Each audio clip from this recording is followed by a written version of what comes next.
কাহিনীটি শুরু হয় পিটার নামের একজন সায়েন্টিস্টকে দিয়ে, যে তার প্রাইভেট ল্যাবে বসেছিল। পিটার কিছু গবেষণায় ব্যস্ত ছিলেন এবং তার পিছনে অন্ধকারে একটি বড় ভয়ঙ্কর প্রাণী খাঁচায় বন্দী ছিল। এই প্রাণীটি আসলে একটি ইঁদুর ছিল, যা পিটারের এক্সপেরিমেন্টের কারণে একটি ভয়ানক দানবে পরিণত হয়েছে। ঠিক সেদিন পিটার যখন তার বাড়ি ফেরে, তখন সে তার স্ত্রী লিন্ডার সাথে কথা বলছিল। লিন্ডা লোকাল একটি হাসপাতালে ডাক্তার ছিলেন। দুজনেই গভীর কথোপকথন করছিল, কিন্তু তাদের মুখে আতঙ্কের ছাপ ছিল। তারপরই হাসপাতাল থেকে একটি জরুরি কল আসে এবং লিন্ডাকে সাথে সাথে চলে যেতে হয়। তারপর লিন্ডা চলে যাওয়ার পরে পিটার তার অসম্পূর্ণ গবেষণার কাজ করার জন্য ল্যাবে পৌঁছায়। কিন্তু সে সেখানে গিয়ে দেখেন যে ওই অদ্ভুত ইঁদুরটি খাঁচায় ছিল না, খাঁচা খালি ছিল এবং ইঁদুরটিকে কোথাও দেখা যাচ্ছিল না। তখন পিটার তার বন্দুক বের করে। ঠিক তখনই দৈত্য ইঁদুরটি তার সামনে এসে দাঁড়ায়। পিটার তখন অনুভব করছিল যে এই এক্সপেরিমেন্ট ইঁদুরটি খুব একটা শক্তিশালী হবে না।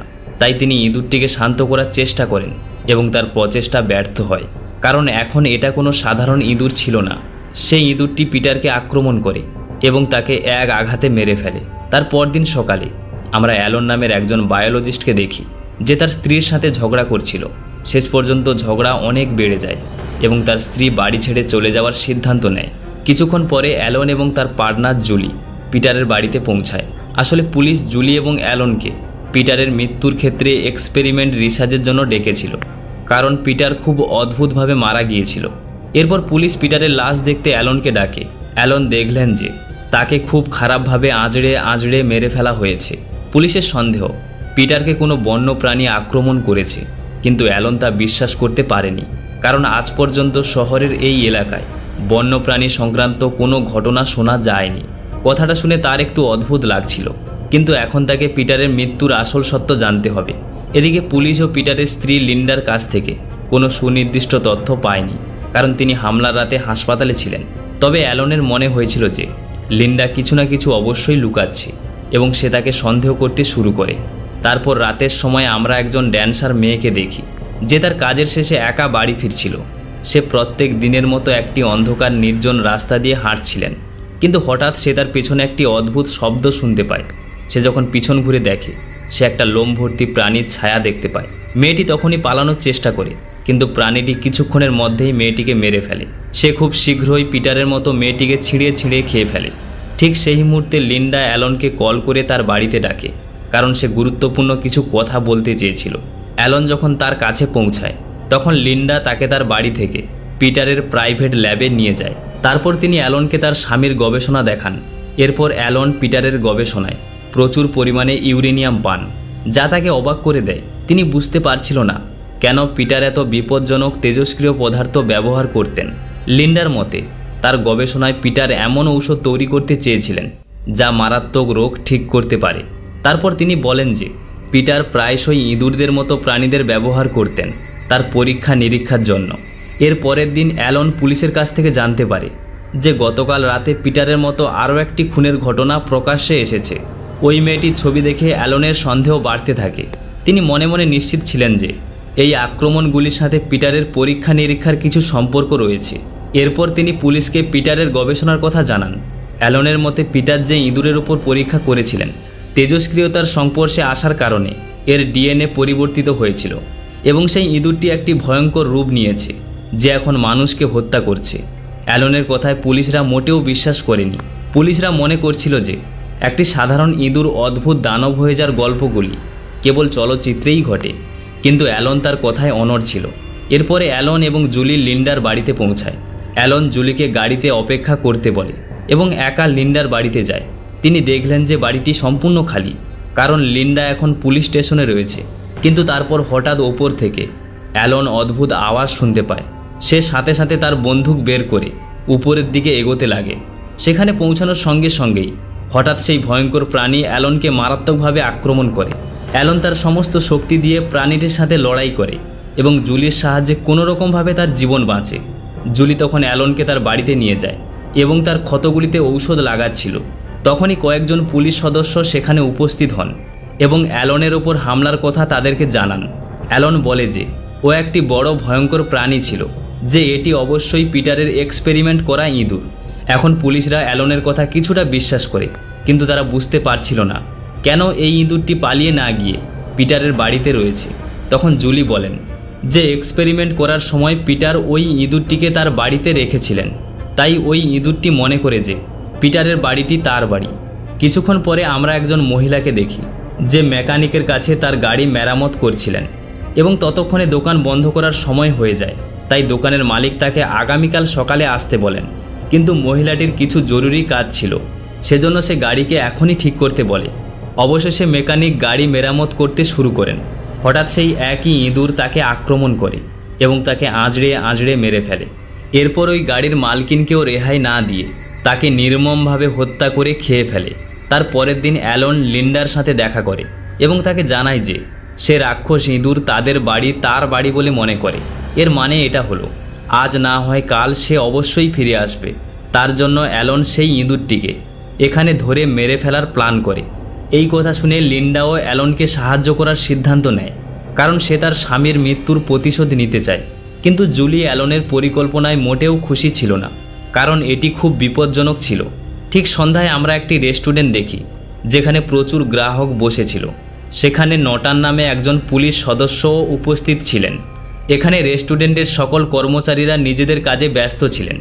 তখন একটা মেয়ে দেখেন যে পেছনে দরজার পর্দাটি নিজে থেকে নড়ছে, কিন্তু তা সত্ত্বেও সে বাইরে গেল আবর্জনা ফেলতে। হঠাৎ একটা বড় ছায়া সে দেখতে পায়।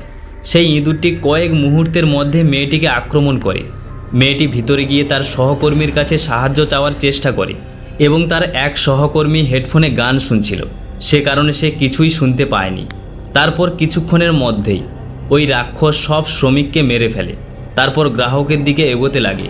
সেই সময় নটান ওই ইঁদুরের সাথে লড়াই করে, কিন্তু সেই ইঁদুরের সাথে লড়তে পারেনি এবং সে তার প্রাণ হারায়। ঠিক অন্যদিকে অ্যালন এবং লিন্ডা ইঁদুরের জন্য ফাঁদ বিছানোর চেষ্টা করেছিল। পুলিশ সদস্য চেম্বার ম্যাকিনা ও জুলিও তার সঙ্গে ছিলেন। তারা সবাই তাদের অস্ত্র প্রস্তুত করে এবং তারপর লিন্ডা বলে যে তাদের কেমিক্যাল লিকুইডের সাহায্যে ওই দানবটিকে হত্যা করতে হবে। তারপর কিছুক্ষণের মধ্যে ইঁদুরটি ফিরে আসে। তারা সবাই ইঁদুরটিকে আক্রমণ করে, কিন্তু ওই 5 জন মিলেও তার কোনো ক্ষতি করতে পারেনি। সে সার্জেন্ট ম্যাকিনাকে তুলে নিয়ে প্রচুর জোরে আছাড় মারে। এরপর তিনি জুলি এবং সার্জেন্ট চেম্বারের ওপর প্রাণঘাতী হামলা চালায়। তারা কোনোরকমভাবে বেঁচে যায়। অ্যালন যখন তাদের সাহায্য করতে যাচ্ছিল, হঠাৎ লিন্ডা প্রকাশ করে যে সেও পিটারের গবেষণায় জড়িত ছিল এবং সে জানত যে এই ইঁদুরটি একটি ভয়ানক দানব হয়ে উঠেছে এবং সবাইকে হত্যা করছে। এখন সে অ্যালনকে পিছিয়ে যেতে বলে, কারণ সে নিজেই ইঁদুরটিকে মারতে চায়। সার্জেন্ট চেম্বার যখন জুলিকে রক্ষা করছিল, তখন হঠাৎ ইঁদুরটি আবার তাকে আক্রমণ করে। চেম্বার তাকে অনেকগুলি গুলি চালায়, কিন্তু ইঁদুরের ওপর কোনো প্রভাব পড়েনি। তখন চেম্বার পালানোর চেষ্টা করে, কারণ সে একা ওই দৈত্যের সাথে লড়াই করতে পারবে না। সে দৌড়ে পিটারের প্রাইভেট ল্যাবে পৌঁছায় এবং খাঁচায় লুকিয়ে যায়, কিন্তু শীঘ্রই ইঁদুরটি তাকে সেখানেও খুঁজে নেয় এবং শেষ পর্যন্ত সে প্রাণ হারায়। এখানে লিন্ডা এইসব দেখে, কিন্তু সে তাকে সাহায্য না করে সেখান থেকে পালিয়ে যায়। ঠিক পরের দিন সকালে জুলি একটি কক্ষে পিটারের রিসার্চ ফাইলটি খুঁজে পায়। এতে লেখা জিনিসগুলো পড়ে জুলি চমকে ওঠে। সে সেই ফাইলটি নিয়ে নিচে দৌড়ে যায়। যখন তিনি দেখেন যে ইঁদুরের আক্রমণে অ্যালন অজ্ঞান হয়ে মাটিতে পড়ে আছে, জুলি তাকে তুলে ওই ফাইলটা দেখান। তারপরে জানা যায় যে পিটারের এক্সপেরিমেন্ট ইঁদুরটি আসলে লিন্ডার গবেষণার জন্য ছিল। তখন লিন্ডা তার সামনে এসে পুরো সত্যটা প্রকাশ করে। তিনি বলেন যে তার মা ক্যান্সারের কারণে মারা গেছেন এবং সেজন্য তিনি ক্যান্সারের প্রতিকার খুঁজতে চেয়েছিলেন। এই রিসার্চের উদ্দেশ্য ছিল মানুষের জীবন বাঁচানো এবং পিটার এ কাজে লিন্ডাকে সাহায্য করতে চেয়েছিল। কিন্তু ওই সময় এক্সপেরিমেন্ট ইঁদুরের ডিএনএতে পরিবর্তন ঘটতে থাকে, সেজন্য তিনি এই ইঁদুরটিকে পৃথিবী থেকে লুকিয়ে রেখেছিলেন। কিন্তু একদিন সেই ইঁদুরটি খাঁচা ভেঙে পালিয়ে যায় এবং সে পিটার এবং শহরের অনেক মানুষকে মেরে ফেলে। এটা শুনে অ্যালন খুব রেগে যায়, কারণ লিন্ডা প্রথম থেকেই সত্যটা জানত। তারপরও সে পুলিশের কাছে মিথ্যা বলেছে এবং এর কারণে অনেক নিরীহ মানুষ মারা গেছে। এখন লিন্ডা তার ভুল স্বীকার করে। সে কারণেই সে অ্যালন এবং জুলিকে বলে যে সে একা ইঁদুরটিকে মেরে তার পাপের প্রায়শ্চিত্ত করতে চায়। কিন্তু তারপর হঠাৎ সার্জেন্ট মাকিনা তাকে পেছন থেকে আক্রমণ করে এবং তাকে প্রচুর মারধর করে, কারণ সে তার সব কথা শুনেছিল। সে খুব রেগে যায়, কারণ লিন্ডার ভুলের কারণে তার বন্ধুরা মারা গেছে। তখন অ্যালন বলে যে এখন মাকিনা এবং জুলিকে সেই কেমিক্যাল লিকুইডের সাহায্যে ইঁদুরটিকে মারতে হবে, অন্যথায় এটি পুরো শহরে আতঙ্কের সৃষ্টি করতে থাকবে। এদিকে ওই ইঁদুরটি সার্জেন্ট চেম্বারের মৃতদেহ ছিঁড়ে ছিঁড়ে খাচ্ছিল। তখনই তারা তিনজন সেই ঘরে লিকুইড ছিটিয়ে দেয়। তখনই লিন্ডার জ্ঞান আসে এবং তাদের তিনজনকেই ঘর থেকে বেরিয়ে যেতে বলে, কারণ সে একা ইঁদুরটিকে মারতে চায়। যখন অ্যালন, জুলি আর ম্যাকিনা ঘর থেকে বেরিয়ে আসে, কিছুক্ষণের মধ্যেই তারা দেখল একটা বড় ইঁদুর ডাইনোসরের মতো ঘর থেকে বেরিয়ে আসছে। আসলে লিন্ডা ইঁদুরটিকে মারার জন্য যে লিকুইড বানিয়েছিল তা ইঁদুরটিকে ডাইনোসরের মতো বড় কিছুতে রূপান্তরিত করেছিল। ম্যাকিনা তার সাথে লড়াই করার সিদ্ধান্ত নেয়, কিন্তু ইঁদুরটি তাকে কাঁচা চিবিয়ে ফেলে। এখন সে অ্যালন এবং জুলিকেও খেতে যাচ্ছিল, কিন্তু হঠাৎ সে হিংস্রভাবে চিৎকার করতে শুরু করে এবং মুহূর্তের মধ্যে তার পুরো শরীর বোমার মতো ফেটে যায়। অবশেষে অ্যালন এবং জুলি কোনোভাবে তাদের জীবন বাঁচাতে সক্ষম হন। আর এখানেই এই কাহিনীর সমাপ্তি ঘটে। আপনাদের কাহিনীটি কেমন লেগেছে কমেন্ট করে অবশ্যই জানাবেন এবং চ্যানেলে নতুন হলে চ্যানেলটি সাবস্ক্রাইব করতে ভুলবেন না।